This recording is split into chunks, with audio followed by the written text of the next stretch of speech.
But what the performance is there and what we've seen today is it still shows that they're well short. They need players. And I don't want to jump into the number 9's, Weghorst nightmare, but he's not good enough. If Man United want to be competing to win titles, they need to go and find a top striker. They've needed one for a long while now, alongside Rashford. You're never as far away as you think. In midfield, you also have to remember they've not got no Casemiro today, no Eriksen, two really important players, because you're not scared of that Manchester United midfield today. You're not scared of playing against Sabitzer or McTominay right now.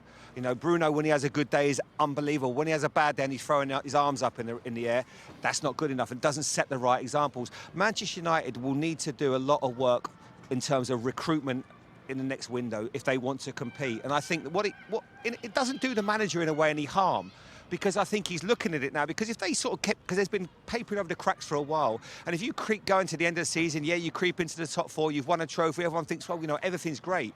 They are short. He needs help. He needs a few players to come in, because they're not going to be that far away, because we already know he is a top manager, because he's changed a lot of things already at that club. He's badly let down, Erik ten Hag, in January, if you look at it, because that Ronaldo interview that was done with Piers Morgan, I think was done in November, and he was always going to leave the start of the World Cup.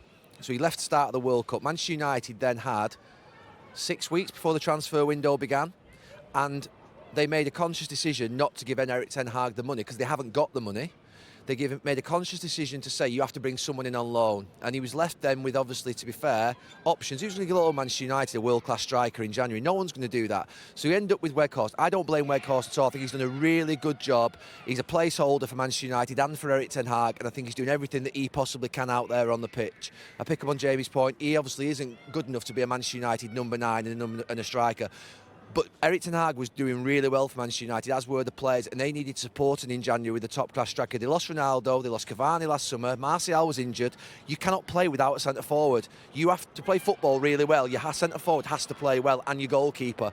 It's just a rule, and he doesn't always play well. So for me, he was let down badly in January by the club, in the sense that they obviously got this 900 million quid worth of debt, and they couldn't afford to bring in anybody else, and that's the harsh reality of it. There's a big April coming up for Manchester United. Let's take a look at their fixtures over the coming month. As you said, it's going to be a big game at home to Brentford. Then they take on Everton. They've got Sevilla to come in the Europa League. Nottingham Forest are in there.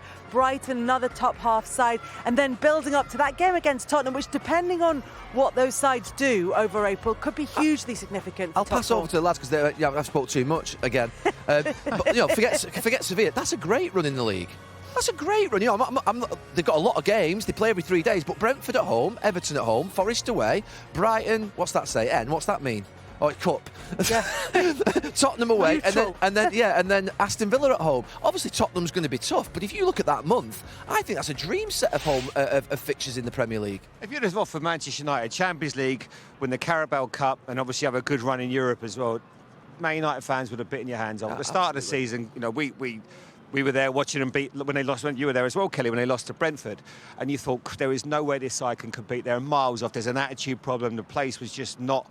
It would look like it was rotting, and they've managed to turn it around. And I think so much of that credit has to go to the manager, and that's why he has to get backed. They've got the right manager in place now, and there's no doubt if they can get the right players, they can achieve and get better and better. Do you agree with that, Shay? I thought we were listening to Man United TV there for a second, but no, I mean, as Gary and both of them said, the start of the season, they took top 4, won the trophy, competing in Europe. Again, the window coming up in the summer for Man United is absolutely massive. There's 2 or 3 massive holes in that team if they want to compete at the top of the league, and obviously the striker is probably the main one. We talk about Harry Kane at Tottenham, and the Tottenham fans are probably swearing at the TV, but at the same time, he'd be a perfect replacement and a perfect number 9 for Manchester United.